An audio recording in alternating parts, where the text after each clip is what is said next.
Gorgulho João perguntou: Kuzan faz parte do exército revolucionário? Essa é uma das teorias mais discutidas na comunidade há muito tempo, porque desde que o Kuzan perdeu a perna e foi meio que massacrado pelo Sakazuki em um duelo que durou mais de 10 dias, coisa de One Piece, mas ao mesmo tempo foi uma derrota completa, a gente se pergunta, ele abandonou o posto na marinha e um tempo depois ele entrou para a tripulação de um Yonkou do Barba Negra. Isso é um indício suficiente para você dizer que ele não faz parte do exército revolucionário. Mas será que não? Também existe muita questão de traição, de espionagem. No entanto, eu acho que se ele fosse mesmo do exército revolucionário, a essa altura a gente já teria alguma diquinha, algum contexto ali que indicaria isso. E por enquanto da ideia que ele tá sozinho. Se fosse me perguntar agora, eu ia falar que o Kuzan é um lobo solitário, porque o desenvolvimento dele ser solo, ele buscar as próprias respostas para as próprias perguntas, depois de tudo que ele viveu, até pelo status e nível de poder que ele tem, pra mim faz mais sentido, seria mais legal pro desenvolvimento do personagem. Não é uma mera de troca de camisa ou facção, tipo, eu vivi a vida inteira como marinheiro e agora sou revolucionário. E sim uma busca interna intensa que faz ele se defrontar com os próprios demônios, os próprios erros do passado, mas não de uma maneira demagógica, tipo assim, os revolucionários são do bem, então agora eu sempre fui do bem da marinha, mas a marinha é do mal, então agora eu sou do bem, mais do bem, revolucionário. Não. Ele entrou na tripulação do Barba Negra, isso não é à toa, ele tá buscando ali algo dentro dele, eu acho que a resposta vai ser descoberta em breve, ou quem sabe nunca. Fala galera, Chapéu aqui, eu sou o Derek, respostinha de palha, mas antes, um recadinho muito importante do Lip da Insider é Jingle Bells! Meu irmão, já tá chegando o Natal e eu esqueci de comprar presente. Ô meu gnomo, vai ser mó perrengue, cara, mó filão, calor do caramba, tudo lotado. Será? Você não precisa fazer malabarismo para comprar os seus presentes. Com poucos cliques, você já resolve tudo. E inclusive, chega antes do Natal. A Insider está com até 30% off somando o nosso cupom Chapéus de Palha com desconto já no site. E ainda rola 20% de cashback para gastar depois, meus queridos. Parece brincadeira, parece até presente de Papai Noel. Você foi bom garoto, você merece. Então já sabe, sem filas, sem caos, sem erros, kits prontos, entrega em casa, tudo lindo para você aproveitar ao máximo o seu Natal. Então clica aí no primeiro link da descrição e vem com a gente e com a Insider. Galera, roupa da Insider, qualquer material ali é 10 de 10. É Natal, tem cashback, tem desconto de chapéu de palha, usa o cupom, dá esse raiva pra gente, dá um raiva pra você, porque o Insider é muito bom. E Alanzito, sem mais delongas, ele sabe de tudo já, link na descrição, chama a vinheta e let's go!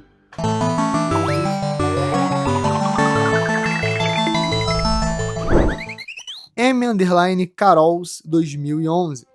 O próximo arco pode ser sobre os Mugiwaras voltando para a Ilha dos Tritões junto do Loki? No último episódio do anime, a gente viu o Caribou sendo convidado pelo Barba Negra a aparecer e contar tudo o que ele diz saber. Então Oda já montou um cenário onde dois grandes aliados Chapéu de Palha estão em muito perigo, a Shirahoshi e também o Momonosuke. Pra quem não lembra, né, o Caribou ele é um dos supernovos que aparece em Sabaody quando o Luffy aparece com a tripulação lá pós-time skip. Ele tá lá e ele acaba sendo capturado pelos Chapéus de Palha quando eles estão descendo em direção à Ilha dos Tritões. Cara, a partir desse momento, de barril em barril, de porrada em porrada, ele vai acompanhando os Chapéus de Palha e ele ouve coisas bizarras porque ele é extremamente sorrateiro com a Logia do Pântano. Eu tenho um figure do Caribou de quando ele sequestra aqui, ó, 2 sereias, né, dos Tritões, porque esse cara é um canalha monstro. E aí, desde então, só aumenta a importância desse cruel vilão. Primeiro, ele ouviu sobre a Shirahoshi ser a Poseidon, secretamente uma arma ancestral além da Princesa Sereia. E depois, mais pra frente, em Wano, ele ouve a conversa de Law, Robin e Kozuki Sukiyaki, aquele que foi apresentado como Tenguyama Hitetsu em Wano, mas na verdade era o antigo Shogun pré-Orochi. A gente ainda não sabe que forma Pluton tem ou como ela tá dentro de Wano. Mas, ao mesmo tempo, a gente sabe que o Nasujuro falou ali durante o ano que quando o Zunisha estava indo embora, então as fronteiras de Wano com certeza não seriam abertas. Então, dá uma impressão que, de certa maneira, parece que Zunisha pode entrar em cena para conseguir destravar as fronteiras de Wano e, quem sabe, abrir as fronteiras de Wano não seja alguma metáfora para transformar Wano em um grande navio de batalha. Quando a gente tá falando em tecnologia do Reino Antigo, isso é uma possibilidade, porque eles estavam muito, muito, muito à frente do presente. O mundo de One Piece é pós-apocalíptico, né? No mínimo no sentido que teve um grande conflito e depois teve um grande retrocesso tecnológico que nunca voltou ao normal. Por isso que tanta gente faz comparação do mundo de One Piece com o colapso da Era de Bronze, porque também foi um período da antiguidade que você tinha várias civilizações muito bem estabelecidas, com culturas diferentes, comércio, vários marcos, religiões e coisas do gênero, mas depois de um período que aparentemente houve algum tipo de invasão, várias dessas culturas ou pararam de existir ou foram muito enfraquecidas, expulsas, enfim. Vários contextos bizarros que lembram um pouco a batalha entre Reino Antigo e a Aliança dos 20 Reinos, que eventualmente se torna o governo mundial e toda essa estrutura dos dragões celestiais. Então, se o ano inteiro pode virar Pluton, de certa maneira o Caribou pode dar a dica pro Teach. Ele vai falar: meu Lorde Teach-sama, a Poseidon é Shirahoshi e a Pluton tá dentro de Wano. É isso que eu sei. E com essa informação, Barba Negra, que tá sempre buscando mais poder. Pensa comigo, quando ele pega lá em Skypiea e tenta sequestrar o Luffy para dar pro governo mundial e virar Shichibukai, é em busca de mais poder para poder ter acesso a Impel Down, para poder ter acesso aos prisioneiros de level 6, para poder ter essa tripulação extremamente poderosa e conseguir dar o golpe para roubar a fruta do Barba Branca. É uma maquinaria insana, mas é o Barba Negra. Depois disso, a gente viu que ele queria até a fruta da Hancock, né? Ele tá nessa busca de acumular sempre mais frutas, poderes mais absurdos, mesmo sem saber que não funcionaria porque ele é feio pra cacete, e aí tem que ser bonito pra usar Mero Mero no Mi. Então, seguindo o arco do personagem, faz sentido que ele volte pra Ilha dos Tritões e tente sequestrar Shirahoshi. Quem sabe até usá-la como barganha contra Imu, ou a favor de Imu. A gente sabe que o passado do Teach tem agora a promessa de Davy Jones, algo que o Shebeck cobrou cara a cara com Imu, e Mu abriu mão de reconhecer ou tentar se aprofundar no assunto. Então isso vai voltar através do Teach. A gente não sabe o quanto ele sabe sobre essa promessa de Davy Jones, mas é que se ele tiver no bolso a Shirahoshi, o Imu vai se tremer. Ele tá se tremendo todinho de tempos em tempos. A gente sabe que, em especial, a Shirahoshi é algo que o Imu quer muito, porque ele botou ali uma adaguinha na cara dela, ela tem cortezinho ali.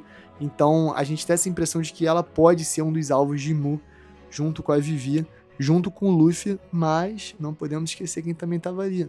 Barba Negra. Barba Negra só pode se apresentar a Imu através da força, do nível de poder militar, de uma força absurda que Imu não possa extinguir a qualquer momento.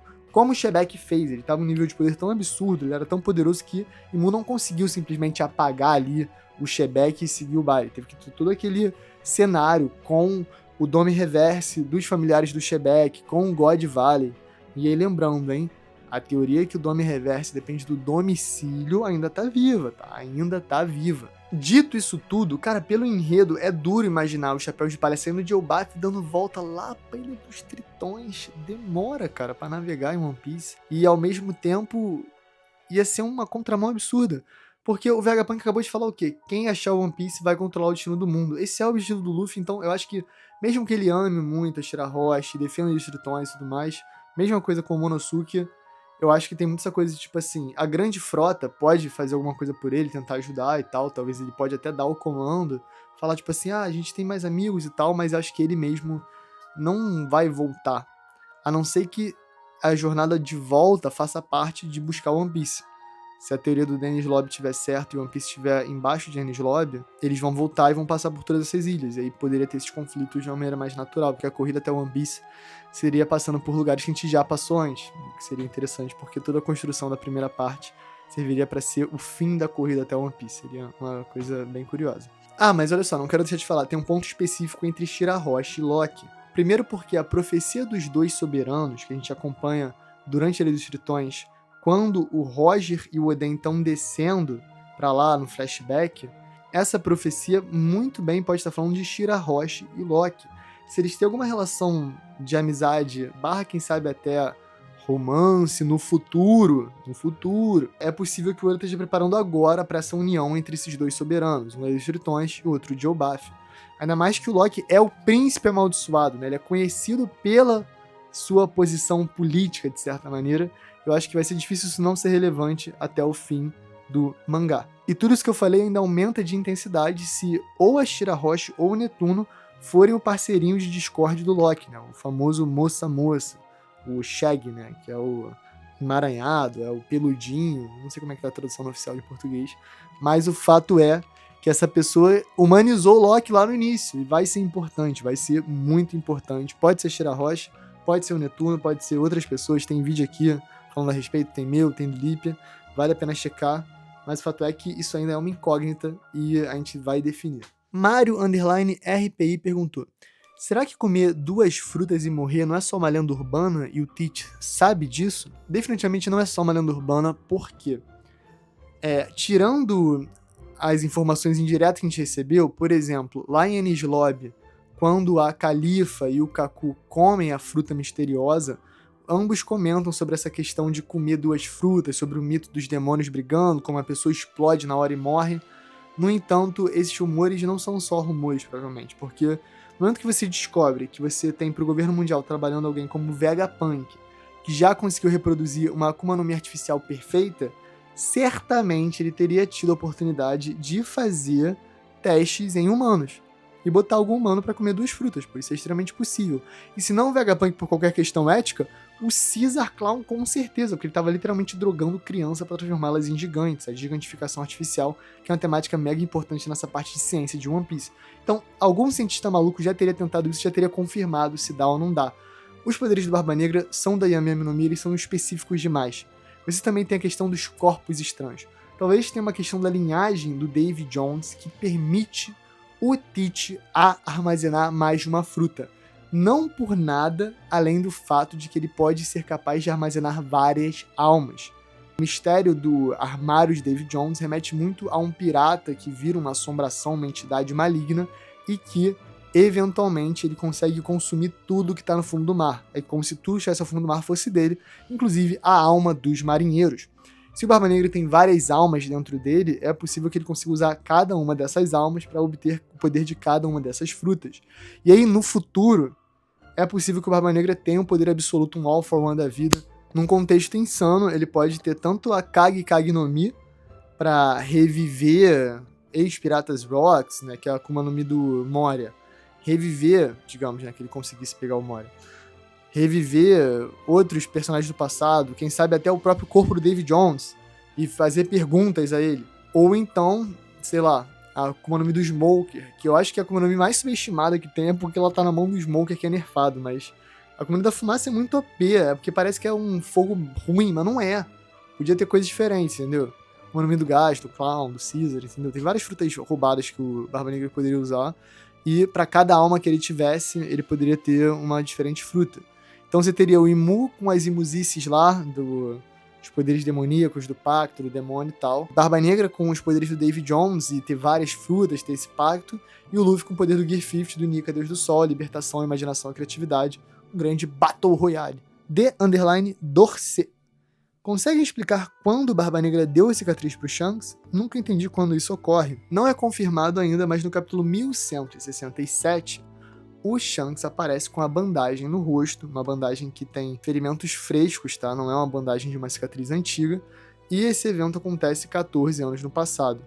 Dá a entender que por algum motivo o Shanks lutou contra o Barba Negra, ou foi emboscado pelo Barba Negra, ou sofreu um golpe do Barba Negra em um confronto, e logo depois disso ele foi pra Marijoa e falou: aí galera, eu sou o filhão, eu tenho sangue de Tenryubito e eu sou brabo, então me aceitem aí. E aí eles aceitaram rápido, porque o sangue aristocrático realmente é algo que eles consideram muito, e faz sentido, né, inclusive pela besteira deles. E é estranho, né, ninguém reconheceu o Shanks, porque o Shanks, além de ter sido tripulante do Roger vários anos como aprendiz, que era literalmente a tripulação mais famosa do mundo, ele também já era pirata, porque ele se tornou pirata aos 17 anos, quando ele convidou o primeiro tripulante, o Yasop, pro bando dele. Então o Shanks já era pirata há 7 anos, pelo menos.